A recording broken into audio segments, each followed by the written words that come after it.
too. As a boy, I'm used to it. Hello. Boom. Hey, I'm Thundercloud here at the Australian Poetry Hall of Fame. Welcome to Wednesday Words. You know Mum calls me James. Washing away the garbage, living rainbows after it rains. Let's have some fun and linguistic games. Let's begin by acknowledging the traditional custodians of the land on which we walk and broadcast tonight, right across this continent of Australia. Acknowledge the continuing connection of the elders past and present.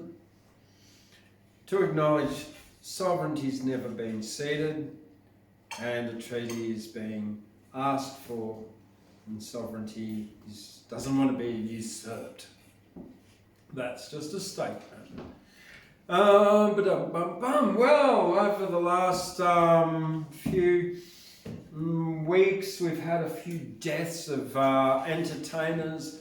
Timey Kangaroo down, Three-Legged Jake, the peg, gone. Rolf Harris, at the age of, 93? Yeah. Disgraced himself in later life, but although his artistic talents should not be understated, it was a great entertainment all the same, and painter as well. And Barry Humphries, born 17th of February 1937. Oh, he's a good old Aquarius, no wonder he was so awesome. Died the April the 22nd, 2023. So he also had a great innings. Now, back when he was only 40, I think the Daily Telegraph asked Dame Edna Redbridge to write an obituary for Barry Humphries should he die. And this is published after he died, but it was written about 40 years ago. And this is Dame Edna Everidge writes, "Hello, possums." No, she doesn't write that, that's me. "Barry Humphries was an unknown aspiring actor and would-be comedian when I first met him in the early 1950s. It's true that he put me on stage for the first time in December 1955, but it was in order to belittle me and get cheap laughs at my expense and ridicule the great Australian way of life. How the tables were turned. I became the star and he merely a footnote to my spectacular career. His tragedy was his desire to be an artist, and we know what happens to failed artists. Hitler, for example. They either become interior decorators or mass murderers. Barry was spared this fate. He became rich due to my efforts and signed me up to a contract that bound me for life. He had a lovely family and my heart goes out to them, as well as to his unfortunate wives and numerous stage star-struck research assistants. If these words seem uncharitable in the context of an obituary, I am fortunate that the Daily Telegraph, unsurprisingly, was eager to publish them." Thank you. Very good. All right, I think I've heard enough of David to kind of almost get a voice. I always go back to the story my mum tells me about my auntie who passed away in 1973. She used to work in Melbourne, and she used to go and eat her lunch in a theatre in Melbourne, and from a brown paper bag, and watch Barry Humphries. And then a few years later, she went to London to work as a publisher. And Barry Humphries was putting on a show there, and she was in the audience, and he happened to recognise her and say, "I know you. You used to come and watch me and in this theatre in Melbourne and eat your lunch with a brown paper bag. So yeah, that's about closest I get. But yeah, really, what a fantastic talented human, Dame Edna Barry Humphries. Yeah. Now, look, I've sort of been on a bit of a I don't know, lately, this just last few days, a bit of an English kind of binge. I've been singing Dire Straits' Sultans of Swing, which was released in 1978, believe it or not. I had no idea. I love that song. Anyway, I've been singing it. But even more interesting is... well, look, I've been wondering about this Great Reset, the kind of, is it a socialist agenda of Klaus Schwab and the World Economic Forum? Is it a communist? Is it a capitalist? Because it's a kind of a meshing of private and public, where there's kind of no boundaries, and then you see all these company names that are stakeholders in the World Economic Forum, and you've got to kind of ask things. Anyway, I asked questions, and I was sort of going through my karaoke and come across one that I've done before. It's Pink Floyd's Pigs, 3 different ones, published in, the song published in 1977. And the 3 verses refer to the top echelons of society. First verse, big man, pig man, is like the top businessman in the city of London. Then bus stop rat bag, second verse, fucked up old hag, that refers to Maggie Thatcher, who was Prime Minister at the time. The third verse, even though it says, "Hey you White House," doesn't refer to the White House in America. Well, it could quite easily.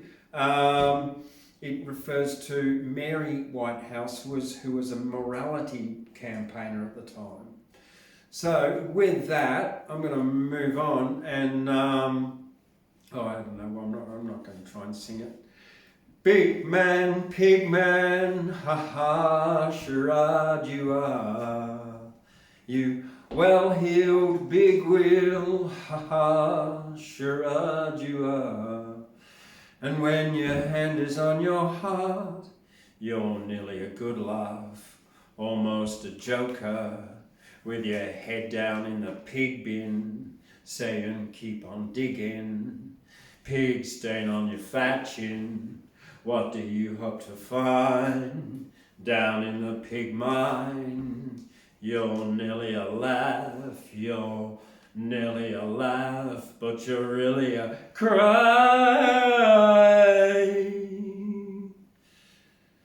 Bus stop rat bag, ha ha, charade you are. You fucked up old hag, ha ha, charade you are. You radiate cold shards of broken glass.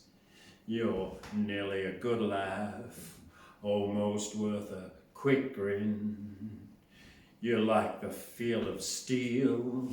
You're hot stuff with a hat pin, and good fun with a handgun. You're nearly a laugh, you're nearly a laugh, but you're really a cry. And then in the song, there's actually is one of the longest bridges that I've ever heard. It makes the song go to 11 minutes. But Animals was a very 4 songs on quite a long EP. Third verse. Hey, you White House, ha ha, charade you are. You house proud town mouse, ha ha, charade you are. You're trying to keep our feelings off the street. You're nearly a real treat. Oh, tight lips and cold feet. And do you feel abused? You gotta stem the evil tide and keep it all on the inside. Mary, you're nearly a treat. Mary, you're nearly a treat, but you're really a cry. And that's that. Yeah. It's an interesting, it's just, yeah, I just liked it for that, and I thought I'd share it with you for tonight. And I guess why, because I also got 2 copies of George Orwell's Animal Farm. And having discussed that with a client during the week, yes, it seems to me that the heads are down in the pig bin saying keep on digging, pig stain on your fat chin with the World Economic Forum. You're really a laugh, yeah, that's anyway. A bunch of unelected bureaucrats trying to impose something on a lot of us without any democratic input whatsoever. That's my piece. Yeah, so just on that, the song's 3 verses, as I'll reiterate it, according to Roger Waters, who wrote it. The pigman is the businessman in general. The second verse, conservative politician Margaret Thatcher. The third verse, morality campaigner Mary Whitehouse. Yeah. Okay, now I've got one more for you before. One more that's not mine, and then I've got one of mine, and then I'll pass it over to Ashley, I guess. Yeah. This one was written by A.A. Milne, and my mum read it to me a lot when I was a kid. And I guess it's maybe because it's about James. I don't know, perhaps. We had a lot of, Winnie Pooh and that kind of stuff, and Christopher Robin, and I did anyway. So it's probably why I'm a bit poetic now. James, it's called Disobedience, and anyone who knows me knows I've got the disobey sticker. James Morrison, Weatherby George Dupree, took great care of his mother, although he was only 3. James said to his mother, he said he, you must never go down to the end of town if you don't go down with me. James Morrison's mother put on a golden gown. James Morrison's mother drove to the end of town. James Morrison's mother said to herself, said she, I can get right down to the end of town and be back in time for tea.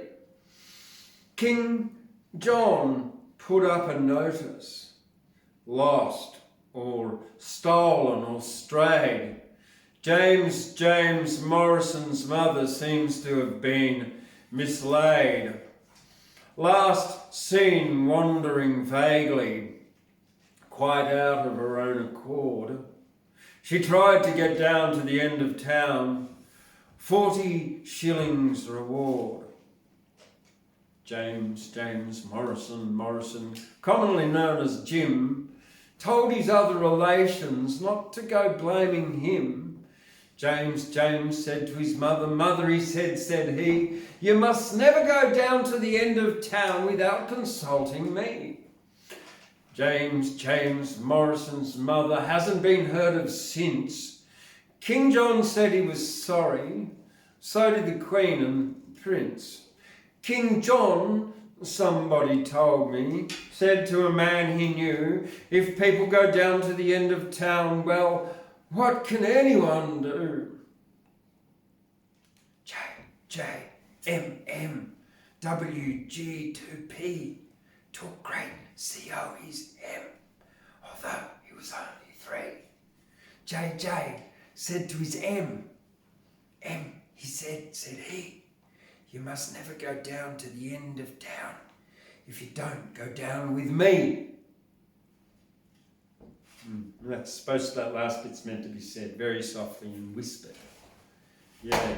Now, why have I done that? Because I wrote the retort to it in 2018, and it's published in the draft copy of my book, Jan Bung's Peaceful Protest in Nimbin. And it is the draft copy because I forgot to put proof. It's the proof copy actually, and I've got to put page numbers in it yet. Now this one's called "A Monster Ate My Mummy." So the introduction goes, when I was a little boy, my mummy used to read me books by A.M. Milne and his poetry, and I'm older now. As a kid, I was a bit worried, like, what happened to the mummy of James Morrison, Weatherby George Dupree. The poem's titled Disobedience, and I wondered every day what happened to his mummy. Why did she go away? I wrote this for my mummy because I love my mummy. See, reunited with his mummy was James Morrison, Weatherby George Dupree. Let's go. James Morrison, Weatherby George Dupree said to his mummy, "Don't go out. Please do not disobey me." James Morrison said, "Mummy, please don't go out. You might get eaten by a monster. I hear there's monsters about."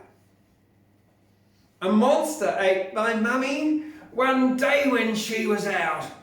She went down to the bank to get some money out. A monster ate my money. She didn't make any noise. She was at the ATM behind some little boys. A monster ate my mummy. It wasn't really fair. I think it was because my mummy had such colourful hair. A monster ate my mummy. I want my mummy back, so I'm going monster hunting, and down that monster I'll track. A monster ate my mummy, and this is what I did. In a tree beside the ATM, I climbed it and I hid.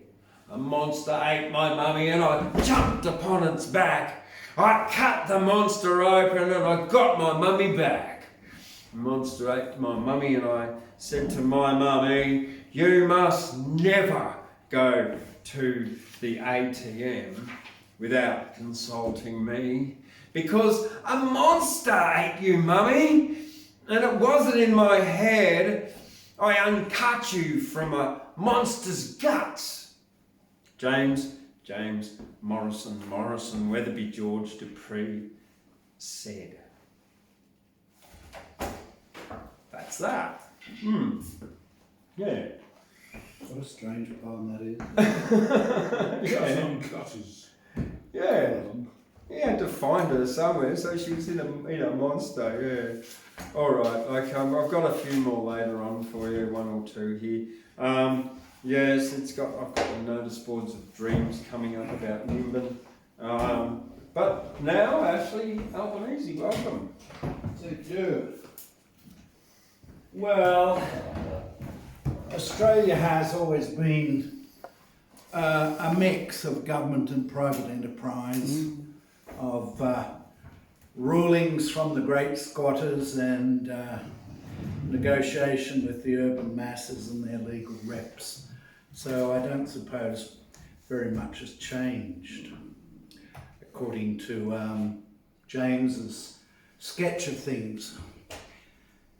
One of the problems is that the moment you build a railway, there are a lot of bullickies out of work and river steamboat captains, and there were.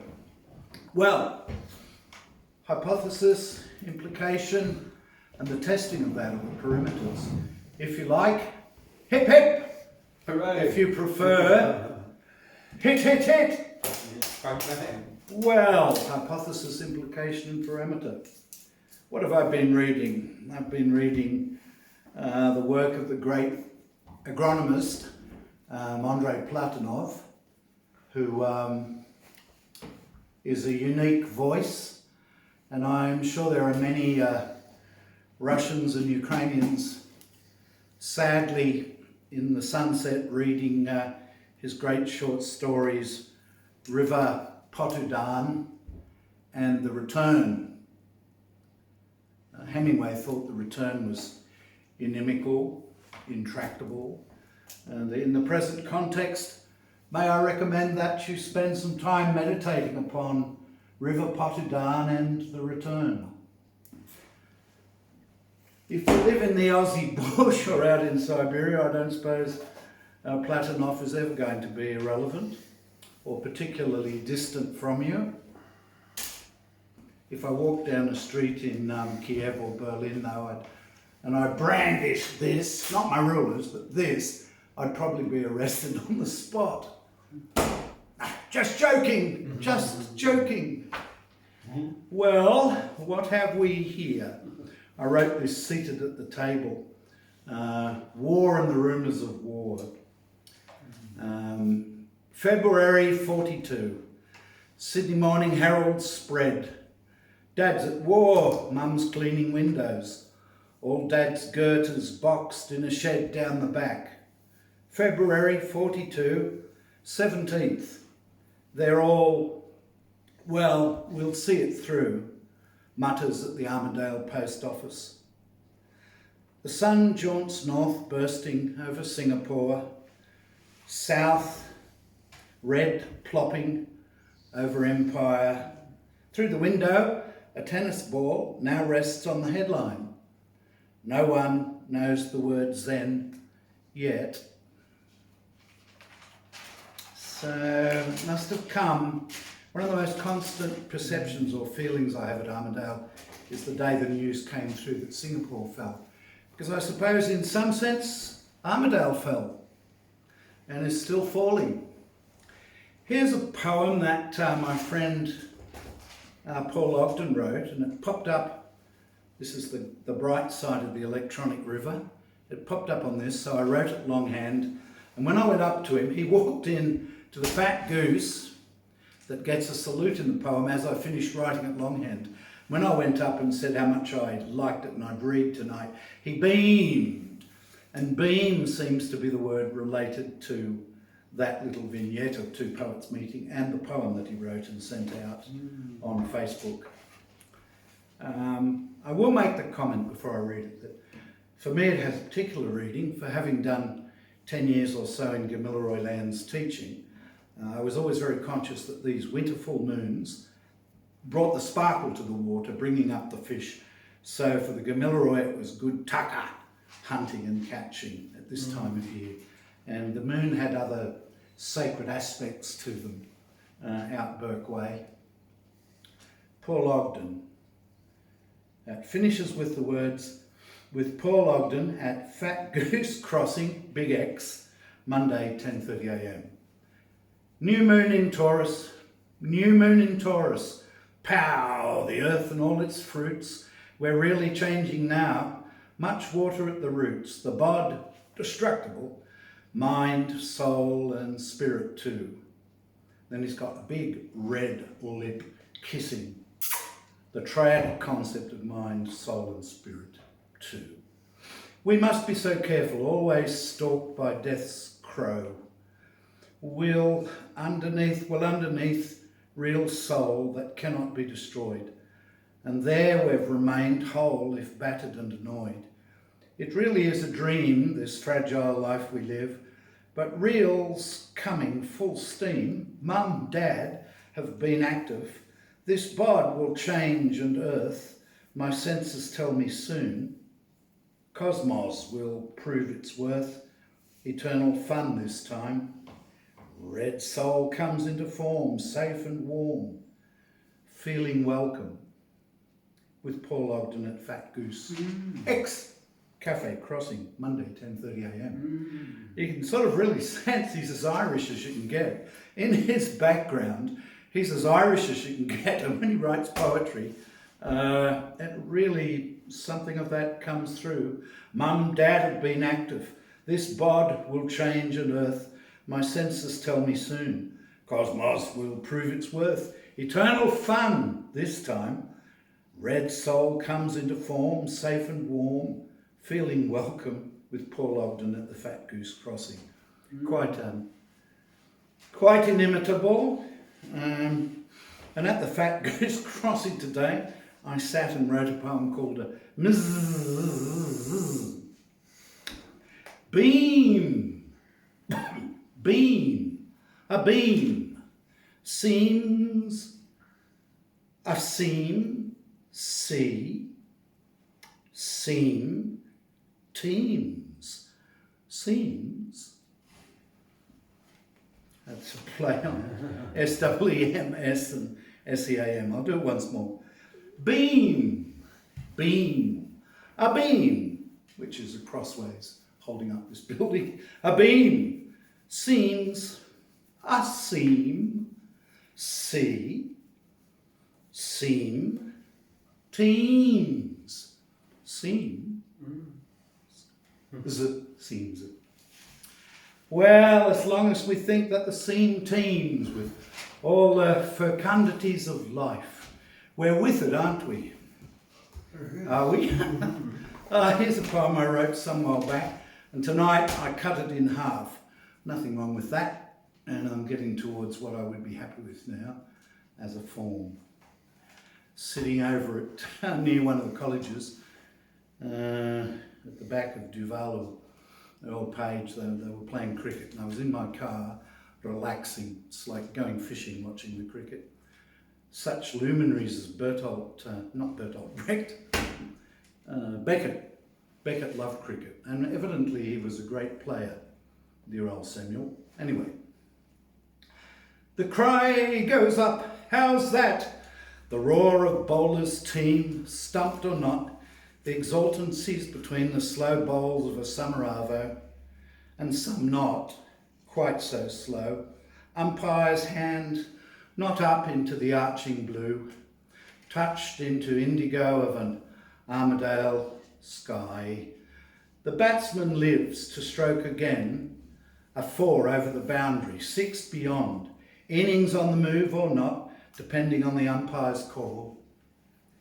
The scattering of claps, decorously percussive from an appreciative Armadale throng, as the tawny leaves move to blue mulch and yet to green again. Ah, quick flick now of the sage's wand, the warrior's bat on bat. As the bounced ball bounces, soon winter comes on tableland granite. And summer days yield up benighted their first grade games. He topped the score with 56 and bowled well, taking 3 for 10, appears on Saturday's newspaper, and then the phantom batsman who hits 2 tons, not out. And Grandma, also in time, will clasp prayer-like her hands together, stooped over knitting needles as the hat-trick catch, out, out, how's that? Sends off the first 11. Well, that's a cricket poem, and I shall read a couple more and go upon my way. Only 18 years before, or 20 years before, Armadale had to go through the indignities of the First World War, which I'm sure, contrary to the glowing mirror image, they did not much enjoy, because a lot of them are of German background, same for Grafton. I'll finish with a couple of poems by dear old Kay Mill. This is a good portrait of her. I'm not having a go, Kay. She's absolutely Australian and absolutely like that in some way. And I hope I can cajole her to do more writing in the next 5 or 6 years. She's, I think, a wonderful writer. I found this serendipitously tonight. James brought it up from the wonderful book fair at Armadale that's held every year in May, and you may go down and come away with a box of thought treasures in calligraphic form for very little money. Not that we can measure these things quite in dollars and cents. It's a wonderful poem opening this called Heartscapes, but I we'll wait to read that another night, as it's in 5 sections. Maybe James might be better to read that one. I certainly discovered something about Armidale and regions tonight from it. The word to Mbandian, which it seems was the old Aboriginal word for Mount Duval. So, moving along, actually there's 8 sections to it. I thought this had great charm. And garden setting for Anne Sanders, 1942 to 2004. A splintery table and 2 old chairs painted the blue you see on an Aegean island where she stayed this year, the metal bits between a purply pink. I meant to ask if that was Grecian too. There must have been more important questions. In its less exotic, bare wooden days, it sat deep in the apricot tree's shade when insects fell in drunken disarray, drowning in her properly steeped leaf tea, while we laughed or swore or wept as the turns our lives were taking, and ate ice cream cakes or lentil soup in accord with their ups and downs. When it was cancer again, she said, "Fuck," I said, "the game's not fair, and the monkey doesn't care who wins or loses," she said. "That might well be true, but I choose not to live as if it is." She bought a wig, ash blonde, très chic, then said, "Listen," as her resident wagtail sang, "sweet pretty creature," as it was never sung except perhaps in wagtail dreaming. "And smell this," she crushed scented geranium leaves under my nose and made me laugh and sneeze. I am so lucky to be a grandmother, to have beautiful children and good friends. You must visit Prague, or the street music. Here's a book to make you cry, you old sook. Cheer up.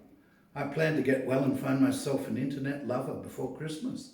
Oh, to be wooed, we laughed. Oh, to be web wooed, we laughed till it hurt. Poignant indeed.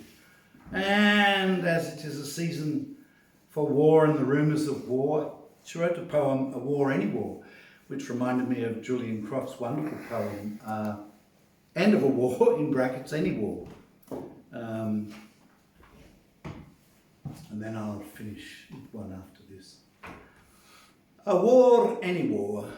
We wait as we have always waited. Feelings, even thoughts, suspended, getting on with surfaces. Ears ever tuned for raised voices, running feet, hurrying hooves. A crackling code on the radio, a shrilling phone, a knock at the door. Externals announcing the fate of relationships already accomplished without us somewhere else.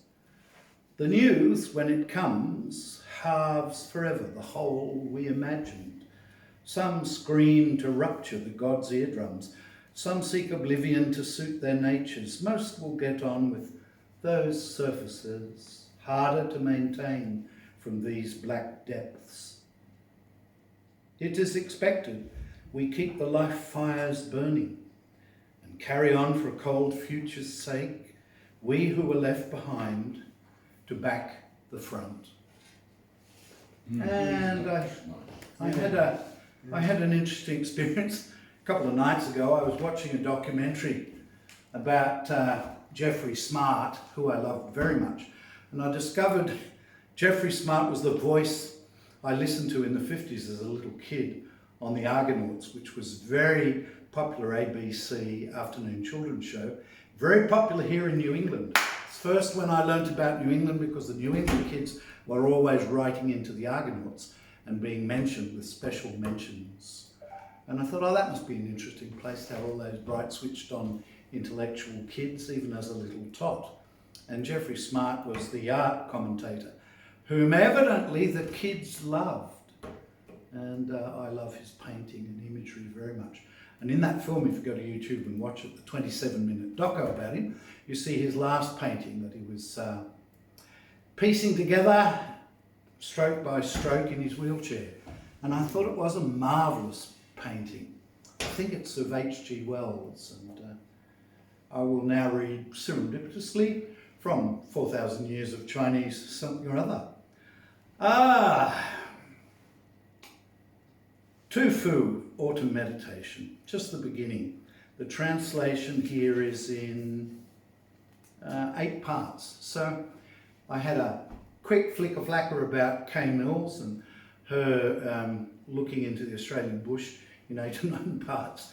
And here I'll read the first part of Tufu's Autumn Meditation, which no doubt is looking at the parapets of cliffs bursting in waterfall and the ache of the birds flapping off into the sunset. So, Tufu, Autumn Meditation. Gems of dew wilt and wound the maple trees in the wood. From Wu mountains, from Wu gorges, the air blows desolate. The waves between the riverbanks merge in the seething sky. Clouds in the wind above the passes meet their shadows on the ground. Clustered chrysanthemums have opened twice. In years of other days, the forlorn boat once and for all tethers my homeward thoughts. In the houses, winter clothes speed, scissors and ruler. The washing blocks pound faster each evening in pie tea, high on the hill. There you are, the rule. If I remember correctly, that stanza, opening stanza, is one of the classic, famous moments in all Chinese writing and thought, actually. Thank you very much. I enjoyed it. Hope you did too.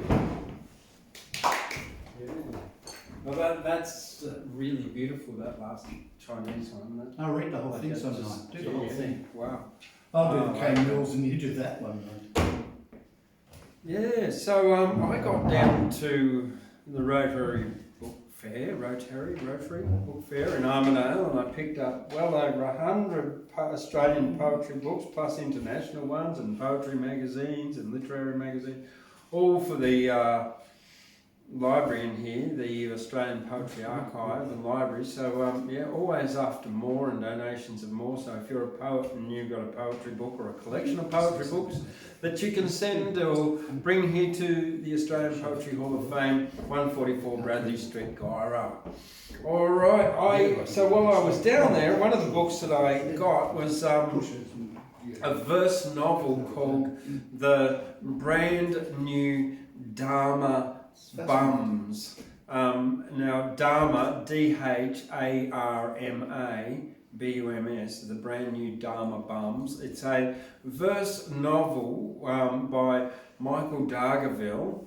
It was published in 1997. It's copyright under the property of Abreaction Books. In Latham, the ACT.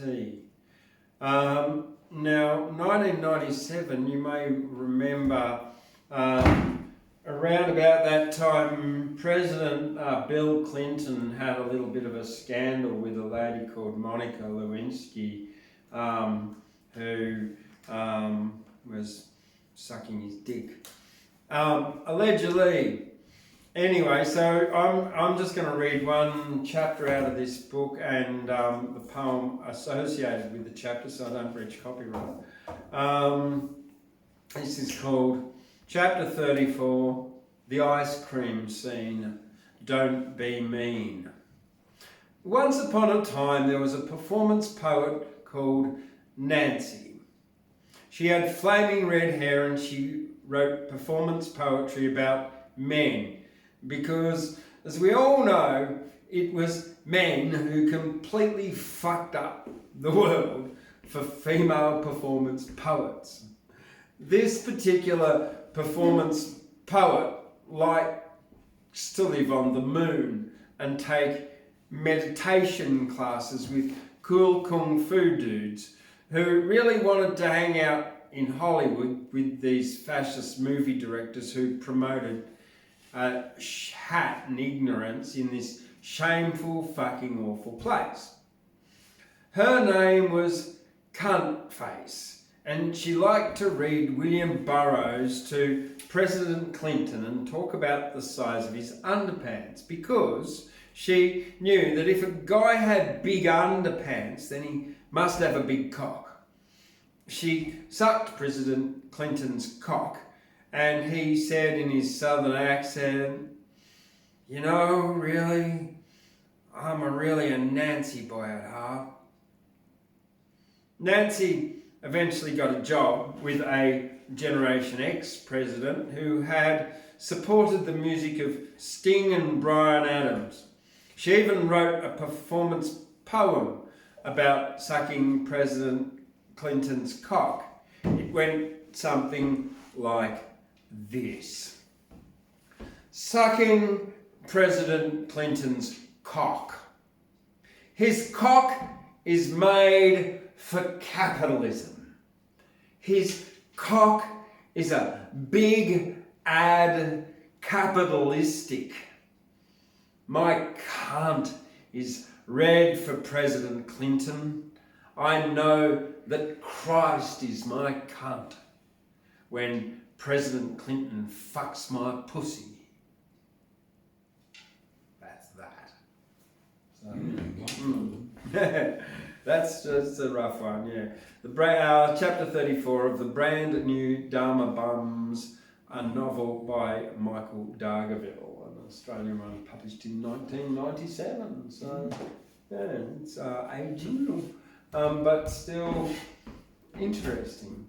Well, Gabriel, would you like to come on up? Professor Gabriel Donleavy, ladies and gentlemen, welcome.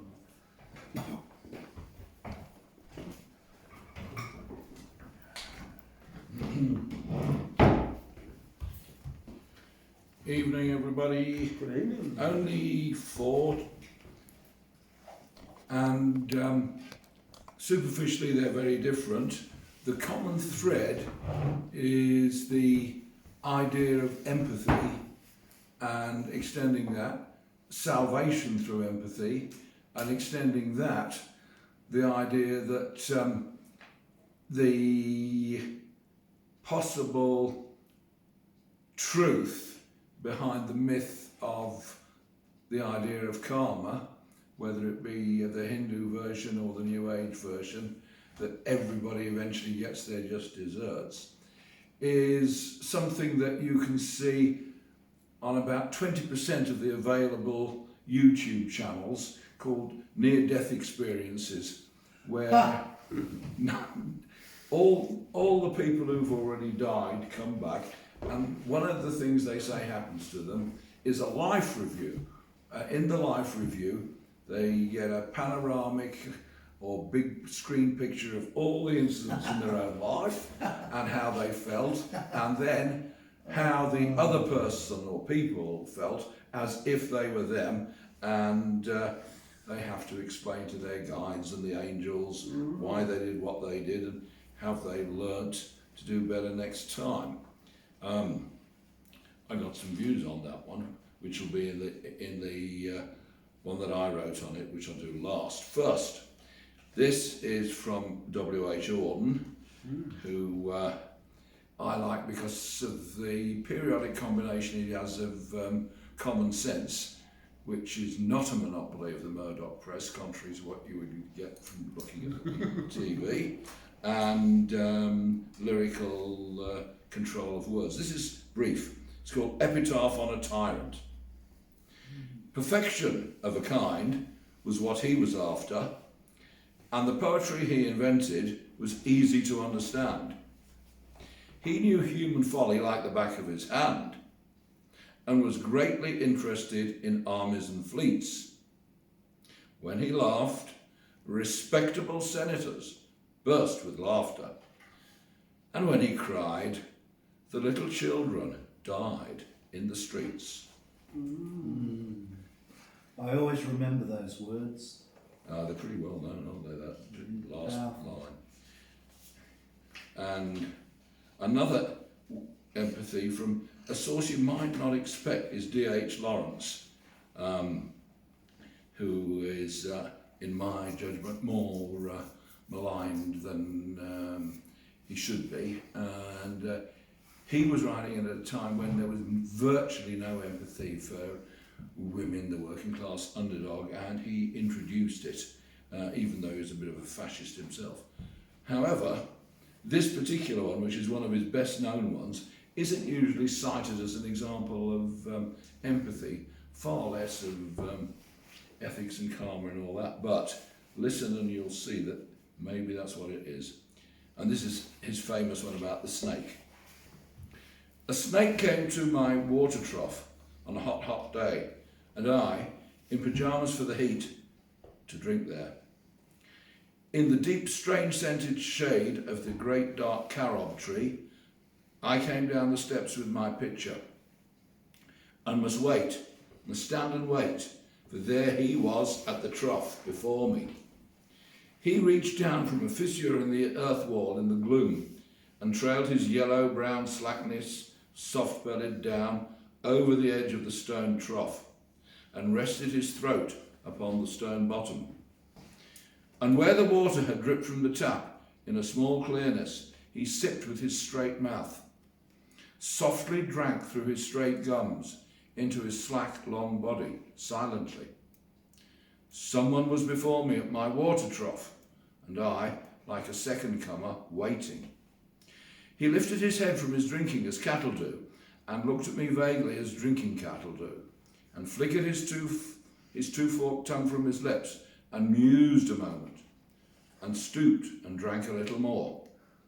Being earth-brown, earth-golden, from the burning bowels of the earth, on the day of Sicilian July with Etna smoking, the voice of my education said to me, he must be killed, for in Sicily the black snakes are innocent, the gold ones are venomous. And voices in me said, if you were a man, you would take a stick and break him now and finish him off. But must I confess how I liked him, how glad I was he had come like a guest in quiet to drink at my water trough, and depart peaceful, pacified and thankless into the burning bowels of this earth. Was it cowardice that I dared not kill him? Was it perversity that I longed to talk to him? Was it humility to feel so honoured? I did feel so honoured. And yet those voices, if you were not afraid, you would kill him. And truly I was afraid, I was most afraid. But even so, honoured still more, that he should seek my hospitality from out the dark door of the secret earth.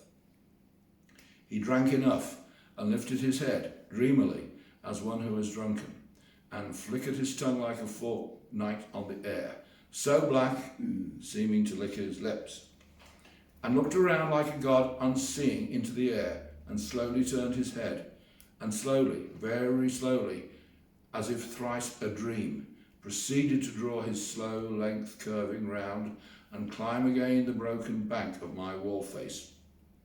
And as he put his head into that dreadful hole, and as he slowly drew up, snake easing his shoulders, and entered farther, a sort of horror, a sort of protest against his withdrawing into that horrid black hole, deliberately going into the blackness and slowly drawing himself after, overcame me.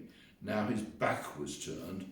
I looked round, I put down my pitcher, I picked up a clumsy log and threw it at the water trough with a clatter.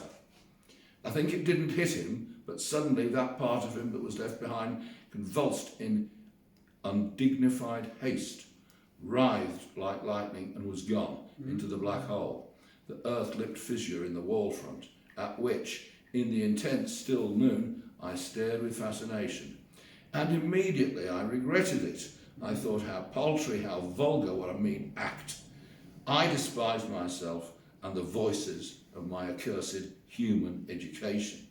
And I thought of the albatross, and I wished he would come back, my snake, for he seemed to me again like a king in exile, uncrowned in the underworld, now due to be crowned again.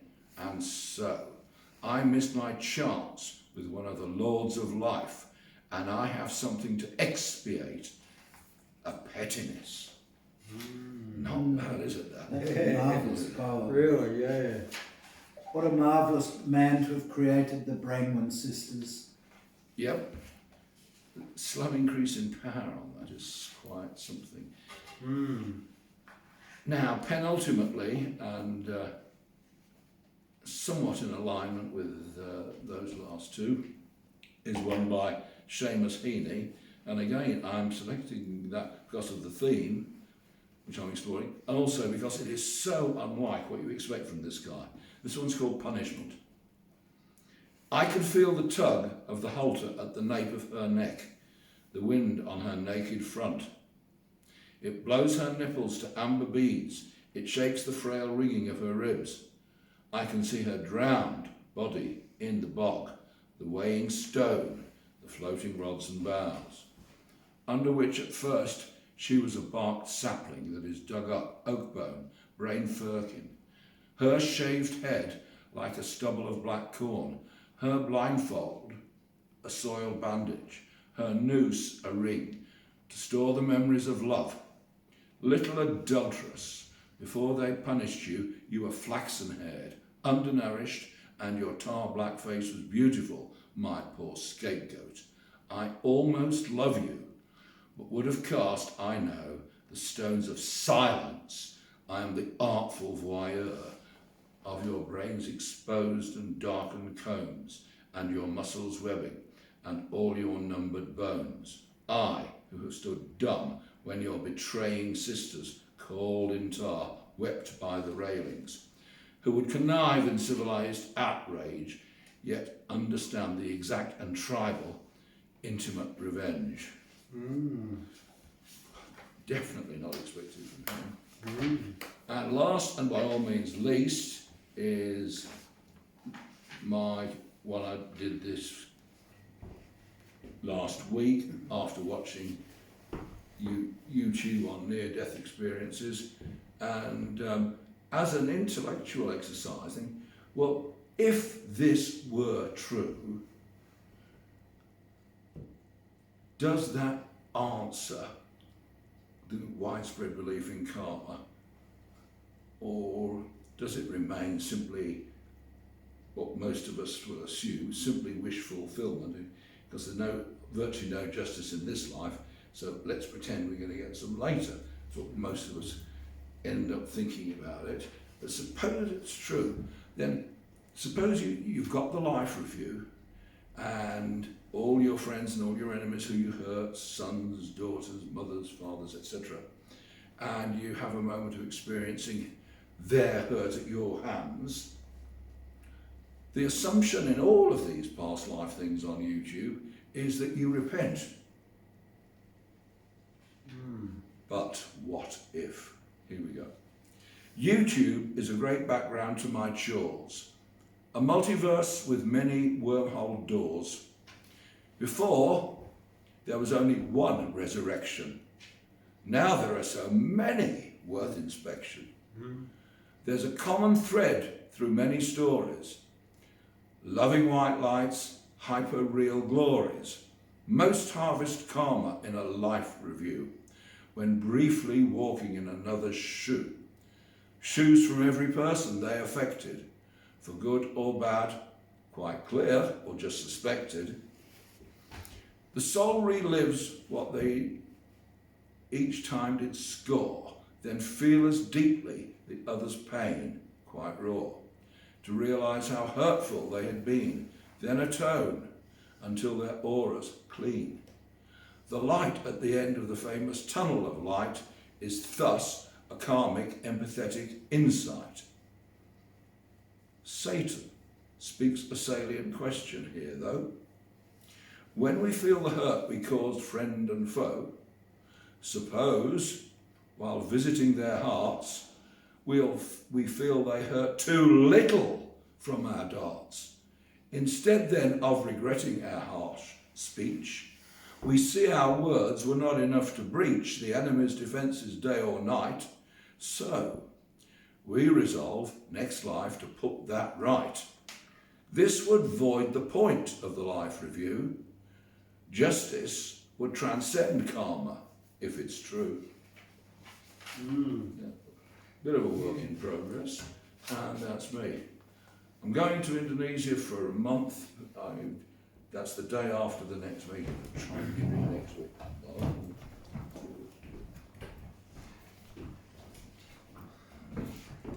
Yeah, I kind of get the feeling karma's very similar to the Hermetic law of cause and effect. It's more an instant thing than a justice thing. That's what they do say. And the mechanics of it and the quasi science of cause and effect is much easier to say, well, yeah, wait, maybe why not, than the actual ethics themselves. Yeah. Yeah. Who composed that?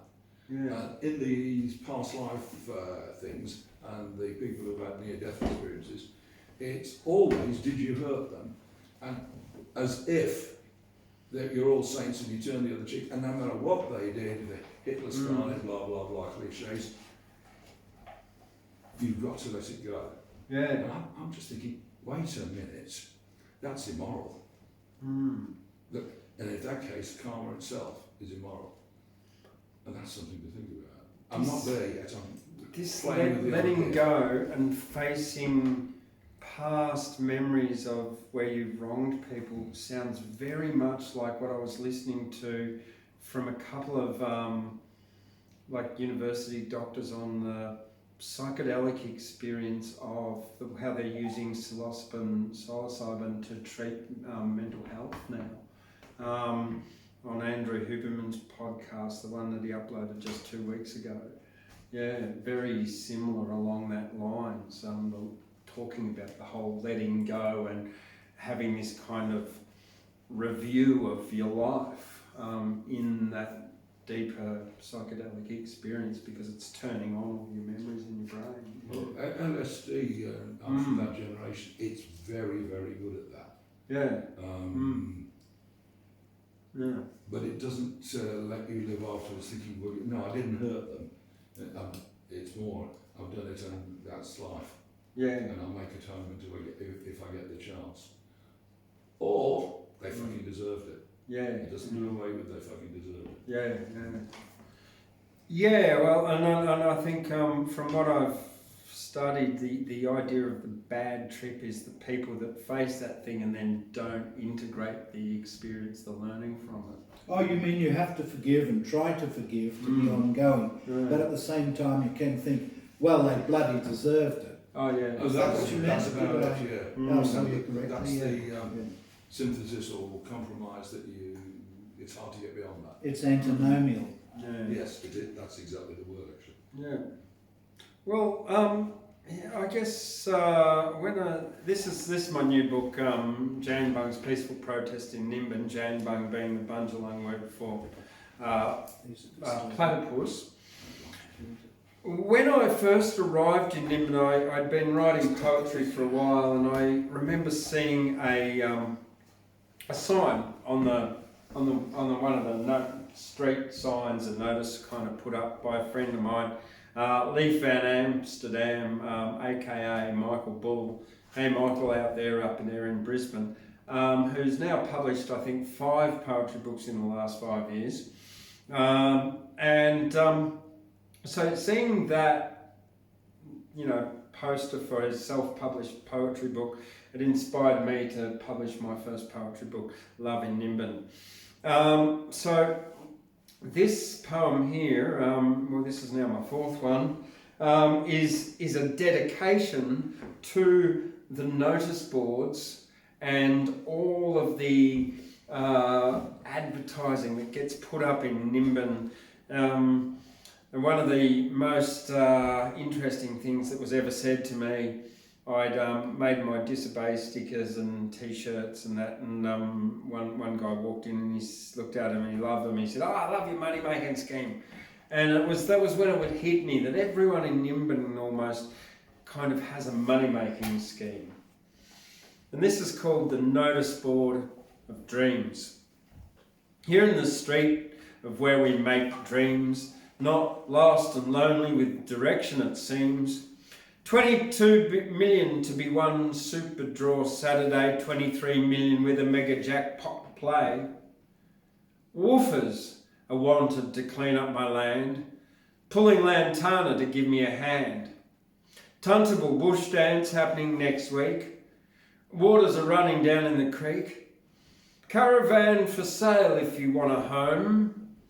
Barry's mowing service, brush cutting and mowing. Foraging and survival skills taught at Rewild. Learn a skill set for an outdoor wild child. Awakening Woman Workshop free, one day. Tristan the tradie of jobs any day. Forest Temple Share House, practice meditation. Do you know your true purpose? And a missing Alsatian.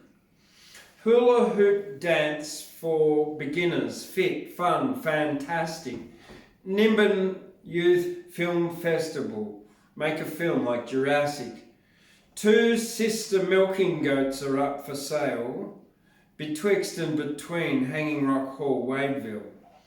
Kinesiology, massage, flower essences too, Federal Park party stalls and artisan foods. Nexus Secret History of Australia conference at Mullumbimby. Acupuncture, Earth Dragon, Chinese therapy. I'd like to have a house swap for a couple of weeks. I have a 2-bedroom in Byron at Sunrise Beach. Please don't use 1080 baits on your land. 4 Canadian backpackers willing to lend a hand. Let's get physical comedy at the town hall. Hillary's cleaning service, attention to all. At the Bush Theatre, the fun never ends. Medical cannabis workshop this weekend. Art in the Park, weather permitting, Friday. Queer karaoke, you don't have to be gay. Diana Anade leaving town soon. Birth and Beyond community room. Nimbin family playgroup, Tuesday and Friday. Come and celebrate the 20th annual Big Scrub Rainforest Day. Naya will make you feel alive. Hatha Vinyasa Yoga starts at 5. Osteopathy, Reiki at the inner sanctum. Dreadlocks fixed naturally. I'll reskin your drum. Cleaner available, please call Joanne, leaving in Australia, selling my HIS van. Island Vibe Festival 2018, Giuseppe signing, Nimbin Hills magazine. Earth Building Workshop, build your home on your land, online herbalist to give you a hand. Mugwort is wanted, inquire within, Weave and Mend Festival, learn to weave and spin. Penelope Prana, morning sun salutations. Untangle with swift, affordable, custom meditation. Coming up soon, Blue Moon Cabaret, Blue Cat Swing, Golden Hotel Saturday. Chihuahua, Shih Tzu, microchipped, vaccination. Come join our family's memorial celebration here in the street of where we make dreams. Entrepreneurs with new directions, it seems. That's that.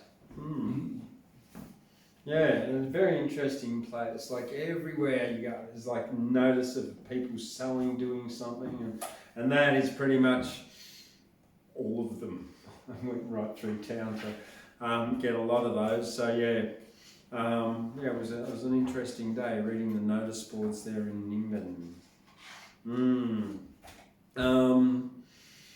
A few recent ones now. Just a couple of little short ones that I've written this week. There's nothing really long that I've actually written this week.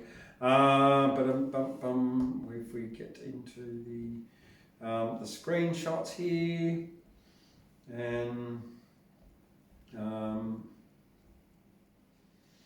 okay. Well, the most recent one that I wrote 1 hour ago, well, just as finished as Ashley's walking in.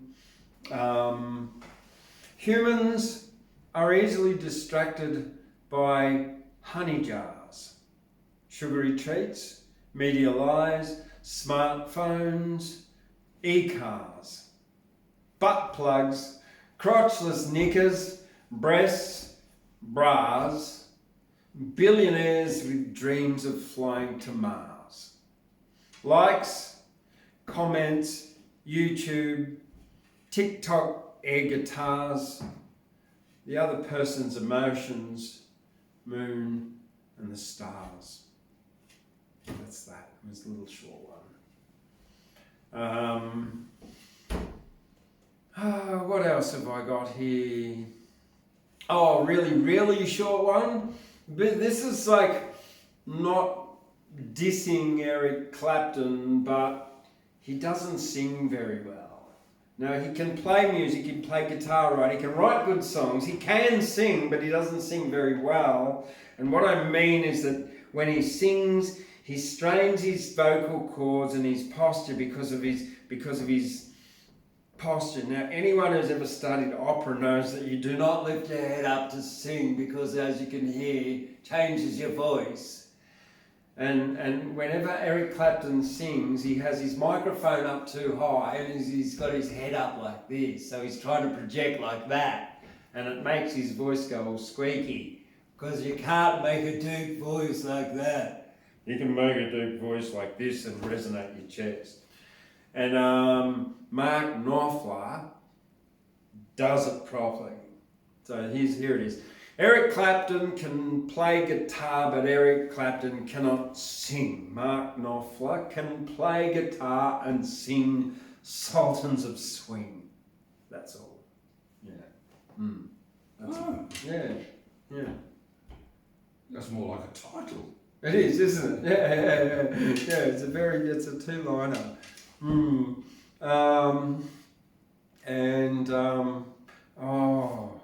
Queenslanders.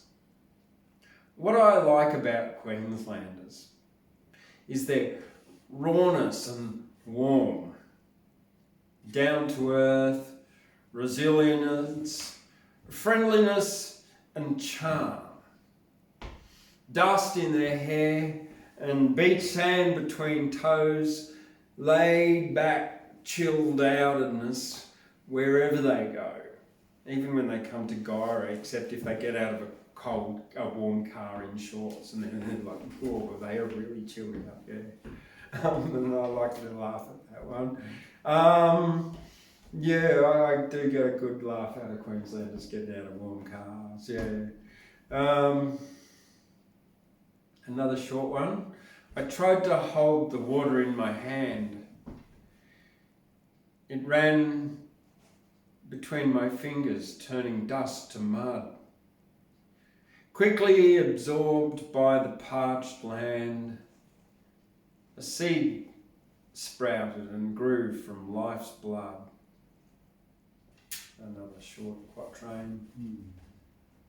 I had this kind of feeling that I hadn't written enough, and I had a bit of like writer's cramp or writer's block, not block because it's just writer's cramp, I'll call it.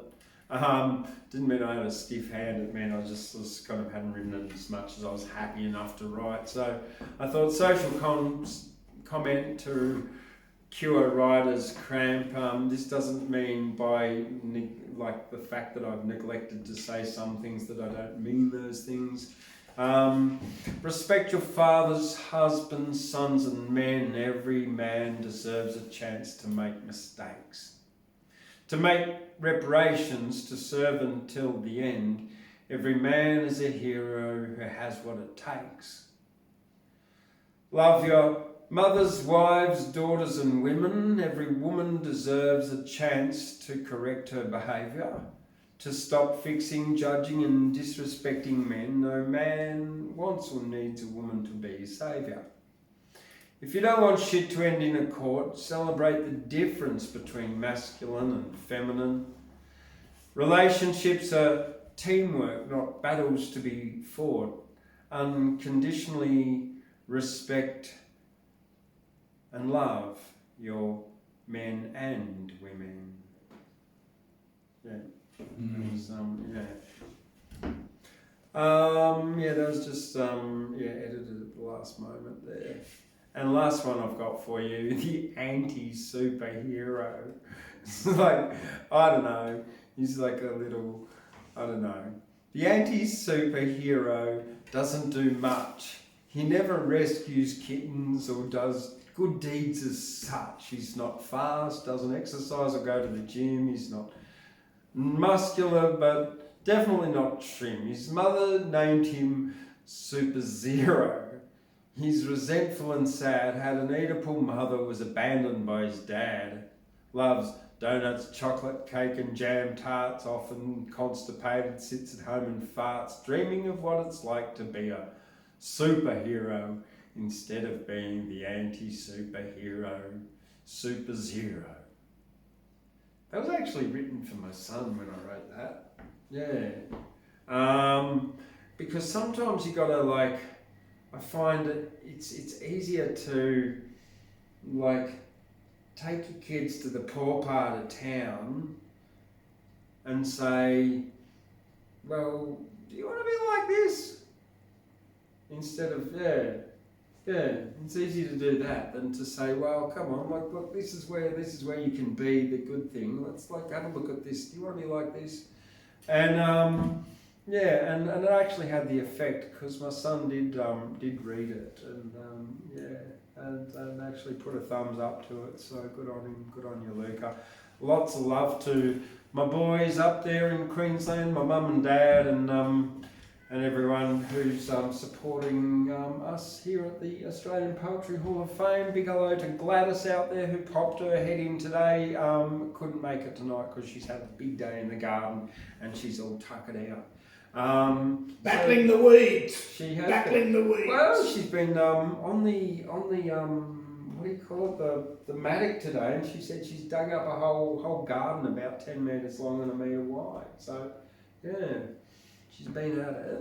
All right, well, thank you very much for joining us tonight. Don't forget to give this a thumbs up and subscribe, or if you're not already subscribed, and leave a comment. Yeah, Keep battling the weeds. Yeah, keep on. Yeah, and writing poetry, of course.